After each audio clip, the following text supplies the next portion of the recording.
Quickfill gasoline is made right here in America. United Refining Company, who operates Quickfill, refines its gasoline from North American crude oil in Warren, Pennsylvania. When you buy United Refining Company gasoline at Quickfill, you keep jobs and businesses in America, and you keep American families strong. You don't need to send your money overseas when you buy gasoline. Buy American-made gasoline at Quickfill. Quickfill, driving America. Looking for amazing finds and incredible deals? Visit Erie City Mission Thrift today. From stylish clothes and shoes to quality furniture and home goods, you'll discover something new each time while changing lives right here in Erie. It's shopping that feels good and does good. Come see us in Erie and Girard. Erie City Mission Thrift. Thrift with a purpose. Welcome to TalkErie.com's Joel Natale Show, Erie, Pennsylvania's daily podcast. Every day, we tackle the biggest issues that the Erie, PA region faces. Stay informed and involved as we advance the narrative of Erie. Now, here's Joel Natale. And we're having the crucial conversations that Erie needs here, and glad to welcome back to our microphones here Rabbi Robert Morais, Temple Anshe Hesed. Close. Say it. Temple Anshe Hesed, which means Hesed, yeah. Which is people of loving kindness. I love it. Where's the temple located now?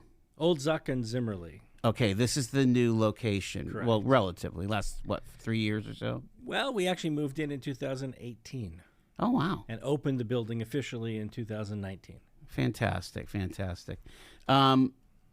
All right, so you've kind of been our go-to guy to understand the things of Israel, and, we've talked about history, we've talked about the current dilemma, and it's interesting how much the American psyche is driven by the 24-hour news cycle. Because you can go from, about maybe 15, 16 months ago, protests in UCLA, cops, storming, the tents and the things and clearing out. I mean, it was very much of a moment-by-moment, heavy-duty situation with the Palestinian protesters. You had the takeover of Columbia University. You had, people from places like Harvard and Penn, their presidents losing their jobs over testimony in front of Congress. And then here we are in November of 2025, and you don't hear anything about any of that stuff on the stateside deal. And meanwhile, there is a ceasefire, and it's quiet in Gaza. So I know it's a lot to ask, but can you speed us up on what has happened? Let's start with Israel and Gaza. So over the last, let's say, year, there have been a series of conversations and negotiations that ultimately ended with a ceasefire just a little over a month and a bit ago.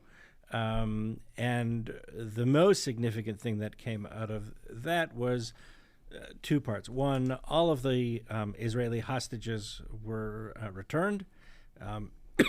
We are still waiting, I think, on one or two of the deceased hostages, but all of the living hostages have finally come home. There was an American in that group at the very end. There were right? a few, yeah. There were many Americans in that whole hostage experience, but there was at least one in that last exchange. Yeah. Wow. Yeah. Any Canadians that There were some Canadians, Israelis? And there were Canadians who were killed in the October 7th attacks, for sure. And then also, most significantly, was the sort of a withdrawal of Israeli forces to what they're calling the yellow sort of line, which is a sort of no man's land between where this yellow line is and where the border of Gaza usually is. Okay. And which means that the Israelis have pulled out of much of Gaza, which is both good and bad. good because they are not involved in trying to orchestrate or administrate Gaza in any way. Bad in the sense that you had a vacuum, and initially we thought that there would be this multilateral force that would come in and help govern. That has not yet materialized. We keep hearing talk that it's coming or that it's in the works, but in the meantime, Hamas has gone in and has sort of filled that vacuum once again with a whole host of horrible actions, including imprisonments and blatant executions of people that have opposed or disagreed with them. And we're not really hearing very much about it because, unfortunately, it's people are although people, at least initially, were criticizing Israel because of their concern for the Palestinians, it seems that when Hamas does things to Palestinians, nobody cares. So interesting. Which only highlights what the Jewish community has been saying in terms of there being a profound, double standard for people's concern. That when it's the Israelis doing something, that's worth protesting. But when it's just about anybody else doing anything, it doesn't seem to bother anybody. Do you know what the state, again, a lot of conversation about the state of aid. Do you have any idea of the whole aid situation there? Sure. I mean, what we didn't see when Israel pulled out were evidence of true famine and... You did not see that? We did not. We saw fairly healthy people and people who have certainly gone through a terrible experience. There's no question. Mm-hmm. They have been displaced. They've had to move. A whole host of terrible, terrible things. But we did not see the kind of famine images that you would expect to see if there indeed was this full-scale, large famine, as you maybe saw in Africa at different times, right? Those famine pictures of people, we don't see that. We see fairly well-fed, people who have been able to eat. And by all standards, there isn't any sort of famine happening, that food is flowing, aid is flowing. It is being, unfortunately, co-opted and kind of captured by Hamas in many instances. And Hamas then parcels it out based on their own leveraging of that aid in terms of wanting people to support them, etc. So that's another, difficult part. I mean, the whole ceasefire was predicated on, number one, Hamas not having a role in governing Gaza. Right. Hamas disarming and giving back the hostages. And yes, they gave back the hostages, but they've neither disarmed nor are they giving up their role as a kind of governing force in Gaza. And, without a third-party intervention, and we've seen this around the world and throughout history, right? So if you would have left it to the Nazis to denazify Germany and take care of things themselves, we're pretty sure that nothing would have changed. Wow. Yeah. Right? What did it take? It took an enormous commitment on behalf of the United States and Russia and others to take over Germany essentially for the better part of 10 years before they were really able to, reorient themselves. And without the presence of a third party who is going to be able to administrate and keep things rolling and running, I think we're going to be back at an armed conflict as we have, for the last 100+ years. So this is just the latest in a continual cycle of violence between Israel and its Palestinian neighbors. And I think it's just going to have a flashpoint in maybe not Gaza, it could be the West Bank, it could be somewhere else, it could be Lebanon, it could be Syria, who knows. but without kind of this kind of coordinated third-party multilateral intervention force that was talked about and sort of promised, I think we're going to be right back at a conflict in the maybe not near future, maybe not months, but in the next 5, 10, whatever years. Are you talking about that kind of that peace force that Tony Blair was supposed to hold, be the head of that?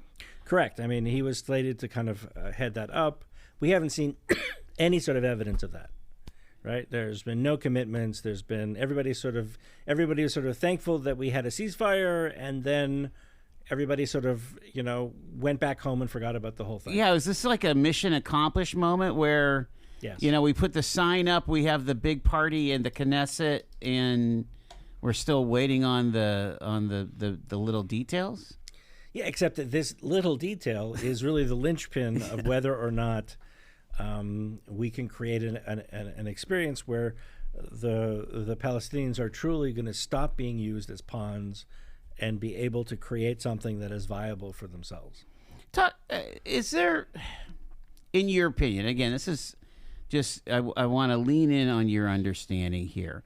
When President Trump early on was saying things like, Gaza could become like Tel Aviv. Gaza could become this, he's into hotels and, not the Atlantic City of the Mediterranean, but certainly, a resort. And you look at that rubble and you're like, I don't have the imagination to see that. Would the people there have the... Well, okay. I mean, so how do you get there? There are... in theory, you have beautiful beaches. Tel Aviv is this amazing place. Haifa. Yes, and it's not like it's, the geography is not great, right? The whole country of Israel fits inside Lake Ontario. Wow. Right? So we're not talking about massive, plots of land. Pennsylvania is several times larger. Right? It's, you can go the entire length of the country, in about 5.5 hours.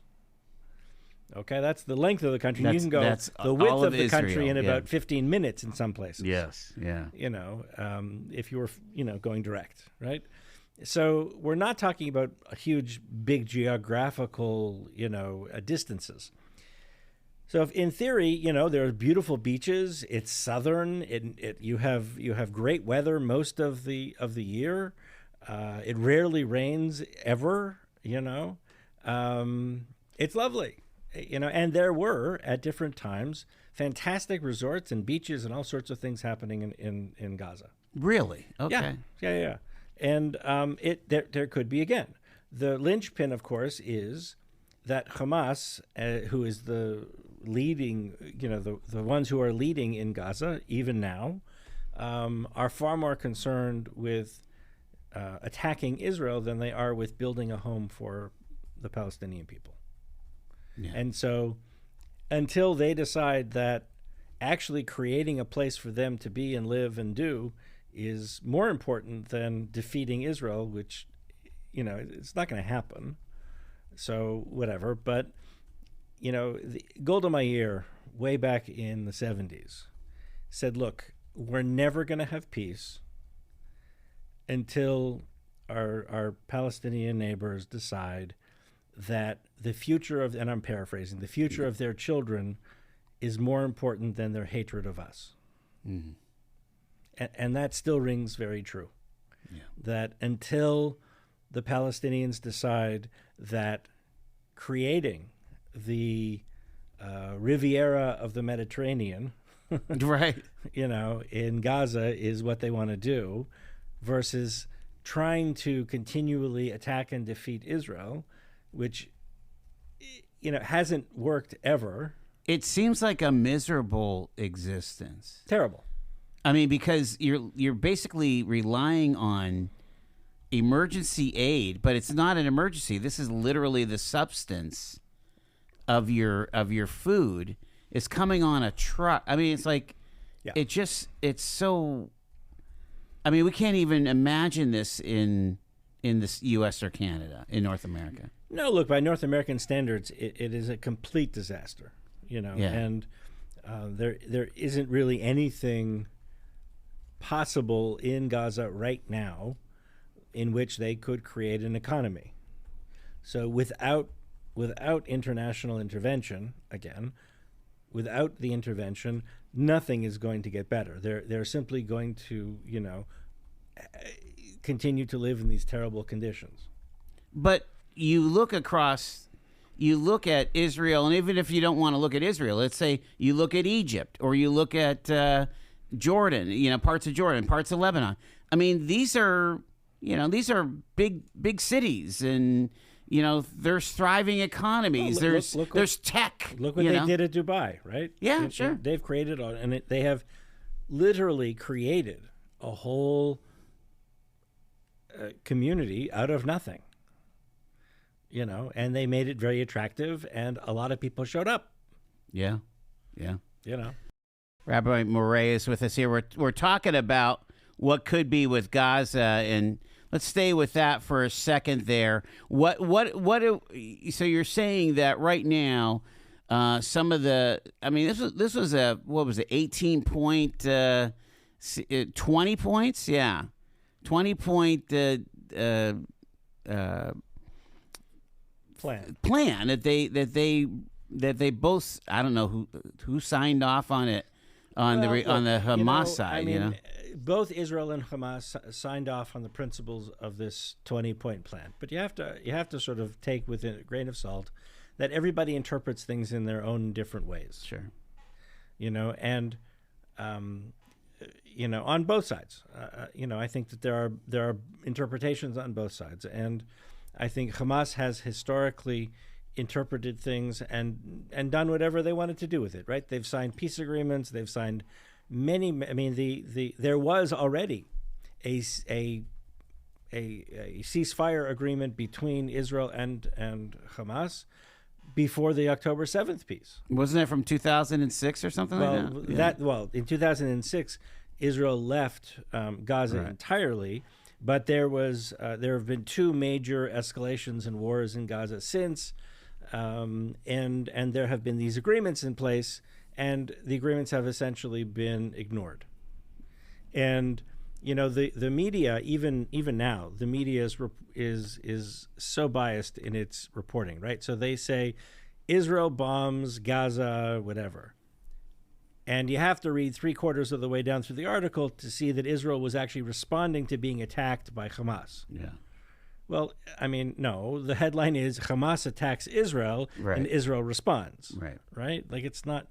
So the media is so biased, and so in general, sees Hamas as kind of the underdog and the freedom fighter. They're the oppressed. Right. And while the IDF is the oppressor, but what we see with Hamas and what they're doing is they're oppressing their own people, right? And they're murdering their own people, and they're falsely imprisoning them, and they are accusing them of all sorts of different things. I can't imagine that is copacetic according to religious beliefs in Islam and in the Quran to go after your own people, to use your own people as human shields, I mean, I can't speak for Islamic belief sets. I am not an expert at all. That is far from my professional bailiwick. Sure. But I can't think of any faith that would, with good conscience, advocate for this kind of violence and death. Yeah. I mean, I just. So what do you think we should watch out for as far as over there? I mean, should we be looking for this multinational coalition, peacekeeping force? Well, I certainly hope that this comes to some sort of fruition, because otherwise we are truly just going to be back where we were last year, right? It's just going to cycle. Unless Hamas is rendered neutralized in terms of its power base, we are just going to be back at it, right? So the only way to affect real and significant change is with an outside catalyst, right? I mean, it's the simple rules of physics, right? Something keeps going the way it's going unless it's acted upon by something else. Right. I've got like a minute. I want to ask you about Prime Minister Netanyahu. Now that we have this ceasefire, again, there's got to be a day of reckoning when it comes to how did October 7th happen, the lack of intelligence, some of the the mistakes that were made, and so on. Do you think that that's all going through? I think we're still a ways from there. Yeah. I think, and I don't know how much appetite the Israeli population has for that. I think that they are simply going to. There will be this inquiry, and I'm sure they'll come up with some findings and whatever. I don't know that there's going to be, unless they uncover some radical, nefarious plot. But right, yeah. Is there still a hostage square? Or did they finally release? There is, that? Although they just disbanded the support organization. So. All year round, Frontier Home Products and Design has what you need to make your home comfortable and beautiful. Relax on a new timber tech deck designed by Frontier's experts. A new fireplace from Frontier Home Products Fireplace Gallery adds warmth and serenity to any home. Beauty and versatility at Frontier Home Products and Design Center, 4213 Peachtree, East 5th, next to the Bayfront Highway. Frontier Home Products and Design Center. Discover a new frontier. PA contractor number PA039007. From baggage claim to pajamas in 10 minutes. Erie International Airport. Fly with ERI.com. Fly Erie International Airport to Charlotte on American Airlines, your nonstop gateway to the world. Also, we have Breeze Airways flying nonstop to Orlando and Tampa, Florida. A great low-cost carrier providing excellent service to the regional community. Fly Erie International for your travel needs. Fly with ERI.com. Get paid to drive. Start a new career behind the wheel at the EMTA. If you are looking for a high-paying and rewarding career with full benefits and paid training, stop by or apply online today with the EMTA. Plus, EMTA riders can now enjoy free Wi-Fi on new, clean, and environmentally friendly buses to travel all over Erie County. Visit ridethee.com for more information. Get on board EMTA. Get on board EMTA. Get on board. I want to put a bow on our focus on the Middle East. There, what are they saying about rebuilding Gaza? I mean, it's gonna cost billions and tens of billions of dollars. Right, so they're really depending and they're hoping on this multinational force and outside investment from some of the various participants of the Abraham Accords to begin investing in Gaza. And essentially, again, I think they're also waiting to see, is this viable, right? Right.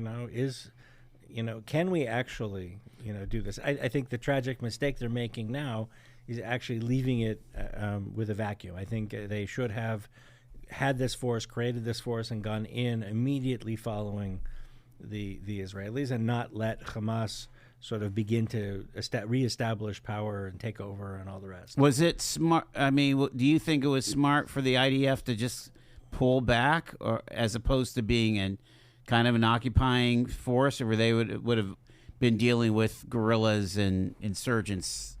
Well, we learned a lot over the last 50 years or so in terms of being a trying to be a civic police force. And an army makes a very poor civic police force. We know that. Yeah. And so it just puts Israeli soldiers in jeopardy. It creates animosity.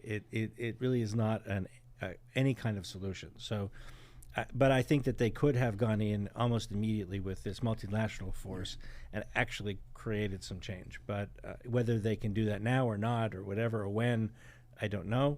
But they need to do it fairly soon. Otherwise, we're going to be right back at an armed conflict within a short period of time. All right, let's move back to North America here. And again, like I said, 15, 18 months ago, it was horrific, the number of protests, the Students for Palestine, literally you had Jewish students on our major campuses, Ivy League campuses, not able to go to class, being harassed in the quad. You don't hear too much about that anymore. Is it just because the media has moved on to something else, or is it not happening anymore that you know of? Well, I think the media hasn't, by and large, moved on. I know it is happening, and that conflicts are happening. There was a major conflict in Toronto just a couple weeks ago. Oh, wow. Where they actually physically attacked a Jewish student center, and there was some physical violence that went on, and it's happened in other places, and it's happened in microaggressions. Yeah. And I think that there is a profound discomfort for the average Jewish student on our college campuses, and Jews who choose to be proud of who they are and what they stand for are being attacked for what they believe. This is happening, in little ways in dorms and fraternities and sororities and on campuses and campus groups and things like that, where, the Jewish Student Union or the Jewish student group is not allowed to meet, but, because of their political nature, but that's truly not what Jewish student life on campus is about, and yet they're feeling that. So I think it's still very much happening. I know that the incidences of anti-Semitism have exponentially grown around the country. We've seen attacks at Jewish centers. We just saw one in New York. A synagogue was attacked. And essentially, the mayor-elect of New York, who is definitely not a Jewish supporter, sort of said, well, they shouldn't really do it, but then again, they're promoting genocide. So what do you want us to do? Kind of a thing. Well, that's really not much of an answer. No. Yeah. The whole concept of globalizing the intifada. Which essentially not a good sentiment. is code word for the destruction of Israel. Yeah. The tell me about the lived experience of your young people that are either attached or adjacent to your congregation. So we have numbers of kids who are in colleges, and they are some are very uncomfortable. Even around here, I mean, not necessarily in Erie per se. I think our local colleges, including Allegheny and Barron and Mercyhurst and Gannon, first of all, have very, very low Jewish numbers. Right. Okay. Right. So it's a handful. Allegheny probably is the largest Jewish population of all of those local universities.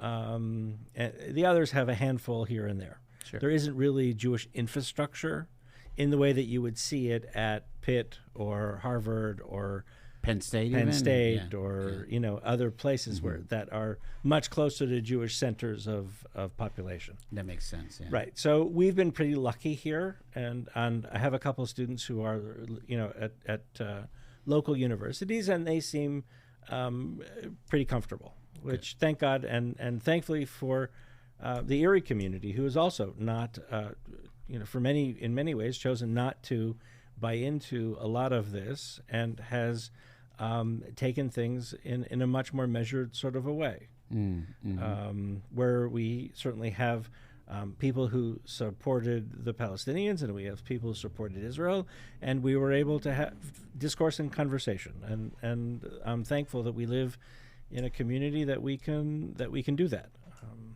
Wow.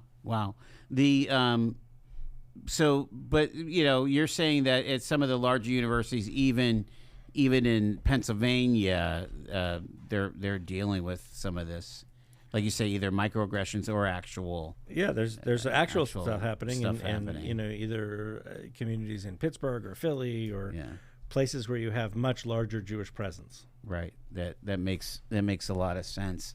So how then? I mean, again, we can only be responsible for our own community, like you say. We did have a couple of it seemed like we had some smallish demonstrations here in Erie, but you're saying that they were basically civil or what have you. Is that the key to continue to have dialogue? I mean, look, there's very little value in talking to yourself. Right.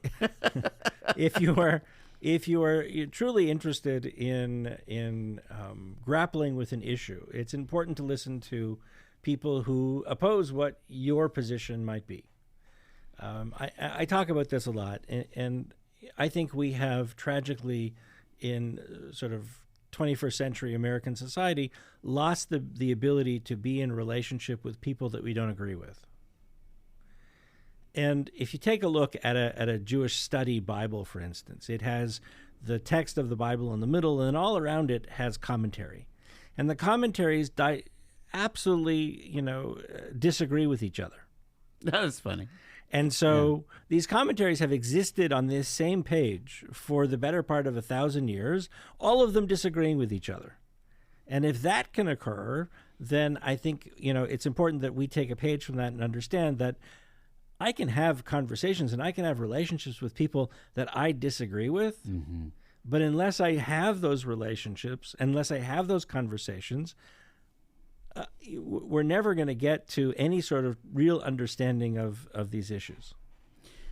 What about, again, this is I think it's not controversial to say it's a majority Christian nation. Even this community here seems to be a Catholic community, right? Sure. I'm not saying anything off the wall here. But yeah, if you're a good Catholic or a good Christian, give us a pro tip on how to think about all this stuff, because you hear these little whispers about the Jews running everything, all these anti-Semitic tropes that have been around forever, right? And those tropes and those anti-Semitic ideas have been around for the better part of 2,000 years. Yeah.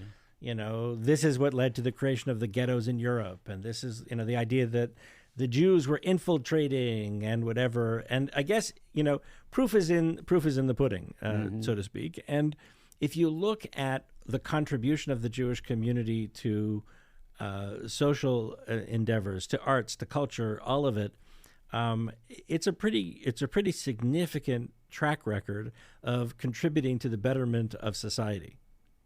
And I don't know that there are all that many groups that have that same track record. Right. That anywhere Jews have been involved, it's been to better the community. So, where does the hatred come from? It's irrational. It comes from history. It's not called the oldest hatred for nothing. Oh, I didn't realize they call it the oldest hatred. Yeah.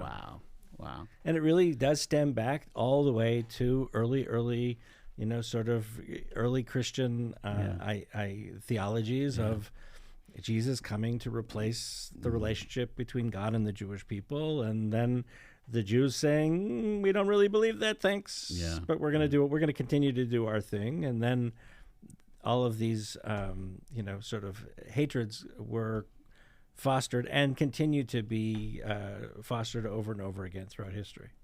Do you think that there's just a lack of understanding about all that with your Christian friends, or are they naive? Like, I feel like I'm naive about all this. I don't think it's naive in a negative sense. I think it's simply, I don't think it's something that people have spent a lot of time thinking about. Yeah. And just so kind of motoring along with their lives. And, you go along, whatever, and you don't really think so much about, whatever. And then you hear these anti-Semitic tropes or these ideas, and you sort of accept them. Okay, that must be what it is. And I think that people would do well to,